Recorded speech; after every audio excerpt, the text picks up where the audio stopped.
Hello everyone, Radhe Radhe. क्या हाल चाल आप सभी के। उम्मीद करती हूँ आप सभी लोग स्वस्थ होंगे, मस्त होंगे। मैं भी बहुत अच्छी हूँ। स्वागत है आप सभी का मेरे एक और नए व्लॉग में। तो आज व्लॉग की शुरुआत हो रही है सुबह से। अभी सुबह के बज रहे थे करीब 8 के करीब, और यहाँ पे बहुत ही अच्छी धूप निकल आई है।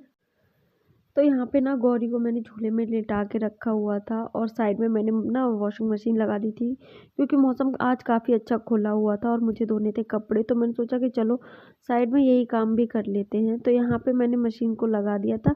जो बच्चों के कपड़े थे वो धुल के हो गए थे रेडी, तो फटाफट से इन कपड़ों को मैं ना निकाल दूंगी, और बाकी के जो भी हमारे स्वेटर वगैरह और हस्बैंड के कपड़े हैं उनको मैं मशीन में डाल दूंगी। तो फिलहाल मैं फटाफट से बच्चों के कपड़े जो थे उनको निकाल के उनको कर दूंगी मैं फटाफट से ड्रायर, क्योंकि जितनी जल्दी फटाफट से हम अपने कपड़े धुल लेंगे उतनी ही जल्दी हमारे कपड़े सूख भी जाएंगे, क्योंकि धूप काफ़ी अच्छी निकली हुई है इसी वजह से। साइड में जब तक हमारे कपड़े धुले जा रहे थे तब तक फटाफट से आ गई थी मैं अंदर रूम में। तो यहाँ पे अंदर रूम में मैं कर रही थी रूम की क्लीनिंग, क्योंकि कपड़े भी काफ़ी ज़्यादा फैले हुए थे। और बाकी का यहाँ पे मुझे आज जो बेडशीट है ना हमारी वो भी चेंज करनी है। तो पहले जो हमारे तकियों के कवर हैं फटाफट से हम उन कवरों को निकाल देंगे, और यहाँ पे जो भी कंबल वगैरह पड़े हुए हैं उनको हम फटाफट से कर लेते हैं फोल्ड फोल्ड करके उनको हम कर देंगे पहले साइड में। और उसके बाद जो बेडशीट है हम उसको चेंज कर लेंगे। सर्दियों में मैं कोशिश करती हूँ कि हफ्ते भर में ही बेडशीट चेंज करूँ, जल्दी जल्दी चेंज नहीं करती हूँ, क्योंकि सर्दियों में एक तो दिन बहुत छोटे होते हैं और काम भी बहुत ज़्यादा हो ही जाता है। और सर्दियों में धूप भी इतनी जल्दी नहीं निकलती है। गर्मियों में तो ये रहता है कि अगर आप धुल के भी डाल दोगे तो फटाफट 1 घंटे में कपड़े, ड्राइड किए हुए कपड़े आधे घंटे में हमारे सूख के तैयार हो जाते हैं। लेकिन सर्दियों में कभी-कभी ऐसा होता है कि आप पूरे दिन पड़े रहते हैं, फिर भी दूसरे दिन हमको ना सुखाना पड़ता है धूप में। उसके बाद जो भी बेडशीट थी उसको मैंने हटा दिया था, और यहाँ पे जो दूसरी बेडशीट थी धुली हुई उसको मैं फटाफट से बिछा दूंगी यहाँ पे बेड पे। तो यहाँ पे डुग्गू मेरी हेल्प कर रहा था, पता नहीं खेलते खेलते आ गया और यहाँ पे बोल रहा था मम्मा चलो मैं आपकी हेल्प करता हूँ। तो यहाँ पे जो बेडशीट थी उसको मैंने बिछा दिया था, और ऊपर की साइड से मैं थोड़ा सा फोल्ड कर दूंगी, क्योंकि डुग्गू खेलता है और हम लोग भी बैठते वगैरह है ना, फिर उतरो तो बेडशीट जो हमारी है ना वो नीचे की तरफ पूरा खिसक जाती है। बेडशीट बिछाने के बाद उसके बाद जो तकिए हैं हमारे उनको मैं सेट कर दूंगी, और जो कंबल और रजाई को मैंने साइड में किया था फोल्ड करके उसको मैं इसी बेड पे सेट कर दूंगी। क्योंकि अभी रजाई और कंबल बेड पे ही रहने देती हूँ, क्योंकि अभी काम से फ्री होकर सभी रजाई और कंबलों में ही बैठते हैं। इसी वजह से सर्दियाँ चल रही हैं तो बिस्तरों में ही रहते हैं सभी। उसके बाद जो यहाँ पे कपड़े रखे हुए थे बक्से पे उनको भी मैं फटाफट से फोल्ड कर देती हूँ। जो भी कंबल वगैरह पड़े हुए थे उनको फोल्ड कर दूंगी। गौरी की जो बिछोनियाँ हैं उनको फोल्ड करके उनकी जगह पे रख दूंगी, और जो भी हमारे पहनने के कपड़े हैं उनको भी फोल्ड करके जिसके जहाँ पे भी कपड़े रखे जाते हैं वहाँ मैं सेट कर दूंगी इन कपड़ों को। यहाँ पे कल मिलने के लिए भैया आए हुए थे, तो वो लेके आए थे गौरी के लिए कपड़े। तो वो कपड़े भी ऊपर ही पड़े हुए थे, तो नए कपड़े थे। और अभी ना ये गौरी को काफ़ी ज़्यादा बड़े होंगे, अभी उसको आएंगे नहीं, अगले साल ही आएंगे।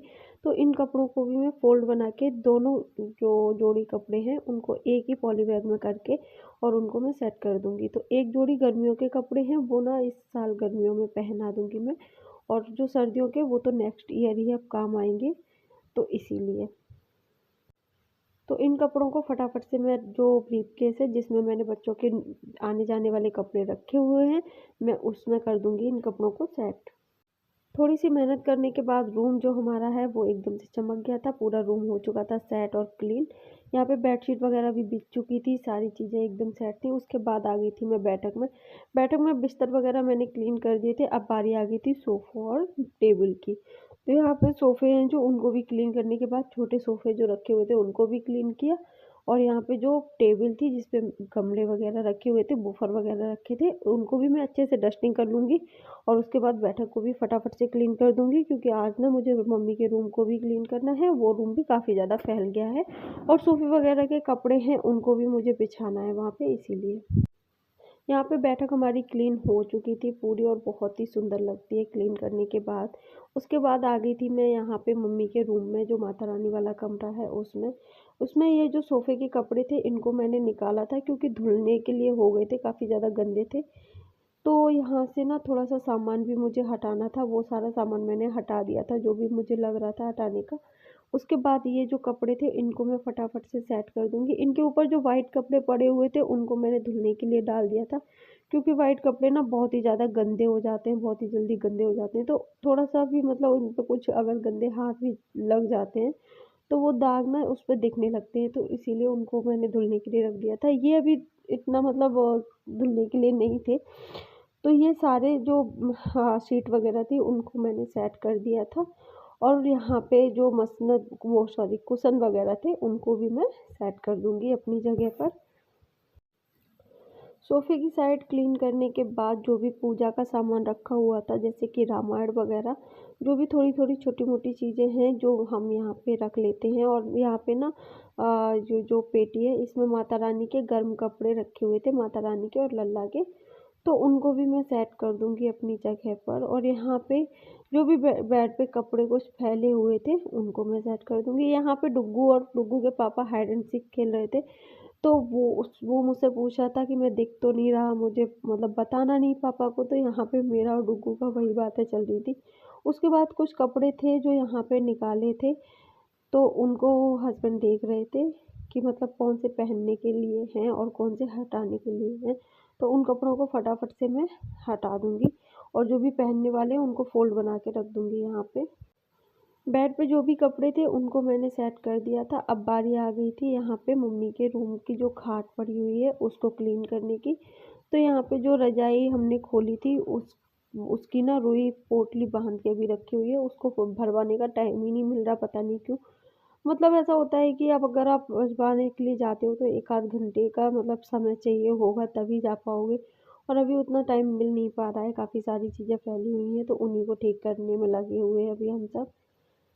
तो इसीलिए अब देखते हैं कब इसका टाइम मिलता है। तो यहाँ पे कवर वगैरह वो भी हमने मतलब अंदर अभी नहीं रखा है, अब मुझे लगता है ये नेक्स्ट ईयर ही भरी जाएगी। इस बार तो सर्दियाँ अब जाने वाली ही हैं, अब क्या ही भरवाओ।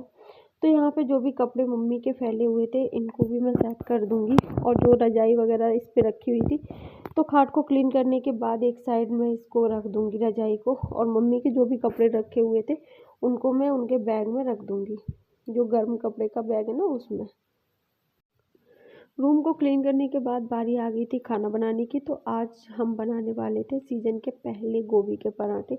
इस बार ना पूरी सर्दियाँ निकल गई हैं, हमने गोभी के पराठे नहीं बनाए थे, तो सोचा कि चलो गोभी आई हुई है तो हस्बैंड की डिमांड थी, तो उनकी डिमांड पे बनाने वाली थी आज मैं गोभी के पराठे। तो यहाँ पे गोभी को मैंने अच्छे से कद्दूकस करके ले लिया था, महीन साइड से कद्दूकस किया था, इसलिए भूंजने में ना काफ़ी आसानी रहती है। उसके बाद ऑयल को गर्म होने दिया, उसके बाद उसमें डाल दिया था थोड़ी सी लाल मिर्च और धनिया, इसमें हल्दी ऐड हम नहीं करते हैं। उसके बाद जब तक हमारी साइड में गोभी भुन रही थी तब तक मैं लगा लेती हूँ फटाफट से झाड़ू। और यहाँ टेबल के नीचे ना डुग्गू का जो टब है खिलौने का वो रखा हुआ था, पूरा भरा हुआ है। और यहाँ पे जब भी आप रूम में डीप क्लीनिंग करते हो तो पता नहीं इतना सारा कचरा कहाँ से निकल आता है। डेली क्लीनिंग होती है फिर भी जब भी डीप क्लीनिंग होती है, थोड़ा-सा भी आप अगर सही से मतलब सामान सेट करते हो तो बहुत ही सारा कचरा निकल आता है। तो यहाँ पे रूम जो था वो हमारा पूरा हो चुका था क्लीन, झाड़ू वगैरह भी मैंने लगा दी थी। यहाँ पे मशीन जो थी उसके कपड़े भी निकाल दिए थे मैंने बीच में टाइम निकाल के, और वो सारे कपड़े ना मैंने सूखने के लिए बाहर डाल दिए थे। मम्मी के रूम में झाड़ू लगाने के बाद मैं लगा रही थी अपने रूम में झाड़ू। तो बेड साइड के नीचे से हम सारा जो भी कचरा रहता है वो सारा निकाल दूँगी मैं। और इधर अब मैं फटाफट से अपने रूम में भी झाड़ू लगा लूँगी। मशीन को धो के साइड कर दिया था, और यहाँ पे जो भी मतलब कपड़े थे उनको बाहर सुखा दिया था। अब बारी आ जाती है आंगन में झाड़ू लगाने की, वाइपर वगैरह कर दिया है। यहाँ पे खिड़की की साइड में थोड़ा सा डस्ट हो रही थी, तो वहाँ पे भी थोड़ा झाड़ू से ना अच्छे से झाड़ दिया था, तो जो भी डस्ट थी वो हट गई थी। उसके बाद फटाफट से आंगन की साइड भी हम झाड़ू लगा लेंगे, और उसके बाद जो बैठक और गैलरी की तरफ है उधर भी अभी झाड़ू लगाने का रह गया है। तो पहले जो अंदर का एरिया था वो सारा क्लीन कर लेते हैं। बैठक में डस्टिंग कर रखी है तो अब ज़्यादा टाइम नहीं लगेगा, उधर भी झाड़ू मैं फटाफट से लगा लूँगी। अंदर की साइड का जो एरिया था वो हमारा पूरा क्लीन हो चुका था। अब बारी आ गई थी बैठक में झाड़ू लगाने की। तो यहाँ पे ना कल धूप बिल्कुल भी नहीं निकली थी, कल काफ़ी ज़्यादा मौसम ठंडा था। तो यहाँ पे ना रूम हीटर हमने चलाया था तो उसी का बोर्ड रखा हुआ था। तो इस बोर्ड को मैं उठा के ना अंदर की साइड में रखाऊंगी, और वापस से आके जो भी झाड़ू वगैरह है ना अब लगा लेंगे। रूम हीटर को सोच रही हूँ कि अब अंदर रख दूँगी, क्योंकि अब मौसम धीरे-धीरे काफ़ी मतलब नॉर्मल एक उसमें आ रहा है। अभी उतना ठंडा नहीं बचा है जैसा अभी बीच में ठंडक थी। तो बीच में रूम हीटर चलाने की हमें ज़रूरत पड़ती थी, क्योंकि रूम बहुत ही ज़्यादा ठंडा हो जाता था बाहर का। उसके बाद सारा काम ख़त्म करने के बाद मैं आ गई थी किचन में, क्योंकि अब बनाने वाली थी मैं खाना। तो खाने का टाइम हो चुका था, काफ़ी ज़्यादा लेट ही हो गया था, मतलब मेरे ख़्याल से 3:30 या 4 के करीब हो गया होगा खाना बनाते-बनाते। सुबह नाश्ते में पास्ता हो गए थे, खा लिए थे सबने, तो इसीलिए इतनी भूख नहीं थी किसी को जल्दी, तो इसीलिए मैंने आराम से अपना काम करके तभी सोचा कि तभी खाना बनाऊँगी। तो यहाँ पे जो गोभी थी वो भुन गई थी, उसको मैंने प्लेट में ठंडा करके तब नमक मिलाया था। अगर हम गर्म में नमक मिला देते तो वो अजीब-सा मतलब एक पानी सा निकलता है उसके अंदर से, तो इसीलिए जब गोभी या मूली हम भूंज लेते हैं, अच्छे से भुन जाती है, उसके बाद ही नमक इसमें मिलाया जाता है। गोभी को फटाफट से हम फिल करने के बाद अच्छे से बना लेंगे हम पराठे। तो इनको ना बहुत ही सॉफ्ट हाथ से बेलना पड़ता है, क्योंकि अगर हम थोड़ा-सा भी इनको ताकत लगा के बेलते हैं तो जो गोभी के पराठे हैं वो फट जाते हैं, और जो भी गोभी है, जो भी गोभी की फिलिंग हम इसके अंदर भरते हैं वो ना मतलब बाहर की तरफ आ जाती है। तो यहाँ पे फटाफट से मैं सेक लेती हूँ पराठे, और एक साइड ना मैंने चाय बनने के लिए रख दी थी। तो यहाँ पे जब दूध और पानी मैंने रख दिया था मिला के, और उसमें जब बॉयल आ गया था तो उसके बाद मैंने डाल दिया था चीनी और चाय पत्ती। उसके बाद अब जब वो थोड़ा-सा बॉयल आ जाएगा, अब मैं इसमें अदरक जो होता है ना उसको भी कद्दूकस करके डाल दूँगी। यहाँ पर चाय और पराठे हमारे बन के हो गए थे रेडी। तो खाने में आज चाय और गरमा-गरम गोभी के पराठे। उसके बाद जो खाना-पीना खाने के बाद थोड़ी देर बैठ के टीवी वगैरह देखने के बाद बारी आ गई थी कपड़ों को उठाने की। तो यहाँ पे जो भी कपड़े मैंने धुले थे फटाफट से मैं यहाँ पे उठा लेती हूँ, और यहाँ पे डुग्गू ना मेरी हेल्प कर रहा था। एक रस्सी के कपड़े मैंने उठा लिए थे, अब बारी आ गई थी दूसरी रस्सी के भी कपड़े उठा लेती हूँ मैं। तो यहाँ पे जो भी कपड़े हैं, और यहाँ पे ना डुग्गू मतलब बोल रहा था कि मैं जो अपने और बहन के कपड़े मैं खुद से उठाऊँगा। मैं जब भी सुखाती हूँ तो मैं बच्चों के कपड़े एक साइड रस्सी पे डालती हूँ और बड़े कपड़े एक साइड रस्सी पे डालती हूँ। उससे ना बच्चों के कपड़े मतलब गिरने का डर नहीं रहता है, जो भी कपड़े रहते हैं वो हमारी नज़र में भी रहते हैं। शाम के टाइम यहाँ पे मौसम बहुत ही ज़्यादा अच्छा हो गया था, और यहाँ पे ना पीछे माली है ना, तो उन्होंने पूरे में सब्जियाँ वगैरह करके रखी हैं, तो एकदम हरियाली-हरियाली सी दिखती है, तो बहुत ही ज़्यादा अच्छा लगता है इस टाइम पे खड़े होने में। तो यहाँ पे सबने खाने के लिए कर दिया था मना, क्योंकि जो हाँ, दोपहर में हमने खाना खाया था तो काफ़ी लेट था, तो हैवी हो गया था वो। तो सोचा कि चलो कोई खाना नहीं कोई खाएगा, तो सोचा कि चलो चाय और ब्रेड बनाते हैं, चाय और ब्रेड ही खाएँगे। तो यहाँ पे मैंने जो ब्रेड है ना उसको सेक लूँगी मैं फटाफट से।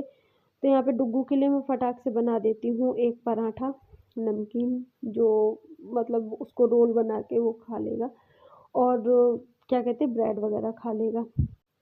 तो यहाँ पे जब तक हमारा पराठा बन रहा था तब तक हम साइड में जो ब्रेड हैं हमारे उनमें भी मैंने जो घी का डब्बा था उसको अच्छे से पिघला लिया था घी को, क्योंकि सर्दियों में ना घी जम जाता है। तो यहाँ पे जो भी ब्रेड है उनमें मैं अच्छे से घी लगा लूँगी, क्योंकि जब तक घी नहीं लगाऊंगी तब तक ब्रेड हमारे अच्छे से सिकते नहीं है, तभी क्रंची होंगे।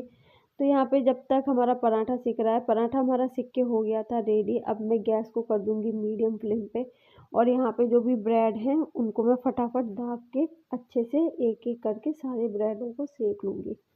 साइड में जो हमारी चाय थी वो भी बन के हो गई थी रेडी। तो फटाफट से चाय और ब्रेड को करते हैं एंजॉय।